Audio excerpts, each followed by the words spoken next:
Hey guys, Brony General here, back with another video to spoil you guys with for the week. But today, I gotta do a video on the living room TV here. This is quite a famous one that a lot of people enjoy, and a lot of people are still seeking. This is a 36-inch JVC D-Series from the year 2003.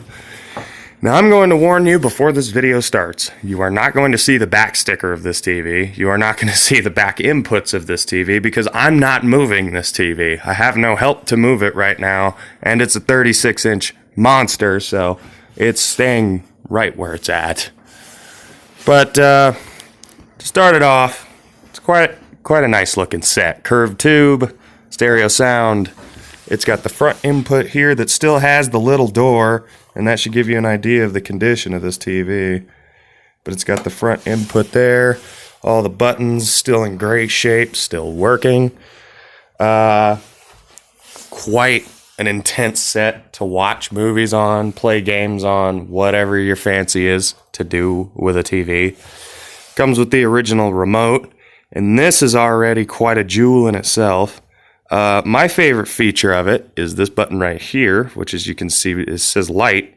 And if you hit it, lights up these buttons here so you can see them in the dark, which is a cool little feature. But there are other features of this remote that are a little unique from most OEM TV remotes, and I'll show them to you here. So if we turn the TV on here, I can demonstrate the fact that this is actually also a universal remote, weirdly enough. It is the JVC TV remote, but you can program a VCR or DVD player to it, which I have here. And if I go to channel, I believe it's channel 4, should be channel 4. And I can go to the VCR controls, which are down on the bottom here. Go to VCR, and as you can see, the color changed there, letting me know that the VCR is now active. And as you can see, I can swap through the channels and everything on the VCR. And I can play the VCR. Should be Company Man in this right now. We watched that last night. Yeah. But I can play the VCR, stop it, rewind it. I can turn it on or off from here. Basic controls.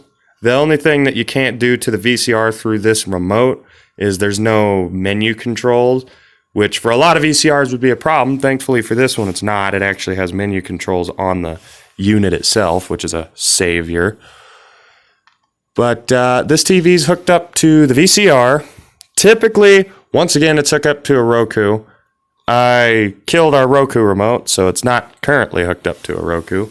But I can still show off its picture quality through other means. Let's see if I turn the VCR off here. And turn on the digital video converter box thingy. There we go. You can already tell it's quite the picture tube. It's bright, it's sharp, it's clear, convergence is amazing. This TV's just in phenomenal condition in general. Let me turn that all the way down. Yeah. I don't know how much copyright material there is on this kind of stuff, but we'll see if I can't find something that's a little more not. I don't even think we have like I guess that's a paid program. That's probably an infomercial or something. Yeah. So, as you can see, purity is pretty much perfect throughout the screen, which is hard to say for a lot of these bigger sets. This one has been very well taken care of, as you can tell by it having the original remote. And let me see, I believe the original manual I stuck behind this radio. Maybe not. Well, the manual is on this shelf somewhere behind one of these items for safekeeping, and that's how I was able to program the remote to the VCR. It has the list of codes in it, but it came with the original manual in its original bag, the original remote, and I don't think this TV is super high hour, really. I think it's fairly untouched for a 36-inch. I mean, it's definitely got some use to it. When I first purchased it, I took the back off of it and actually took a look at the tube, adjusted everything. It needed some focusing, stuff like that. But I could say that for a big TV like this that would typically be in someone's living room, really was not all that dusty on the inside. So tells me that the set's relatively low hour. The only problem that I have noticed with this set, and you probably will not get to see it here, but if there's a very, very particular shade of orange on the screen, it can cause the red to smear a little bit to the right. But I've ever even noticed that happening on our local news station. I don't think it does it on any other input, so it might not even be the TV itself. I'm not sure what that is. It might be the news station being overpowered. I'm not sure. But it's hard to see the scan lines, especially through RF. I don't really have much else to plug into this thing right now. My PlayStation and Nintendos are both down. So infomercials is pretty much what you're going to get. But I can say from having this TV here, has been here for about a month. Anybody who was looking for a JVC D-Series, keep looking for a JVC D-Series. These are awesome sets. I've had a few D-Series TVs over the time that I've been collecting CRTs.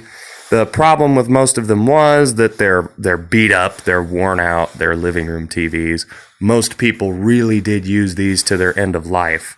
But this one here, for some reason, never got that treatment. I'm not sure where this TV would have been located and wherever it came from. But I purchased it off of a friend here in the local area who also collects these TVs. And he gave me a pretty good deal on it. I traded this Sony Trinitron over here, which he has yet to come and get, and about $100 for this TV, which for what it is, I would say is a pretty good buy. And watching anything from the local news to the latest movies and playing the latest games, which I plan on setting up here with this box. More on that in another video. Watching anything on this TV is amazing. I mean, it's an absolutely phenomenal standard definition set. Honestly, I could say that this does truly rival the Trinitron. So I'll see you guys in the next video. I hope you enjoyed this one. I'm going to enjoy this massive, heavy CRT.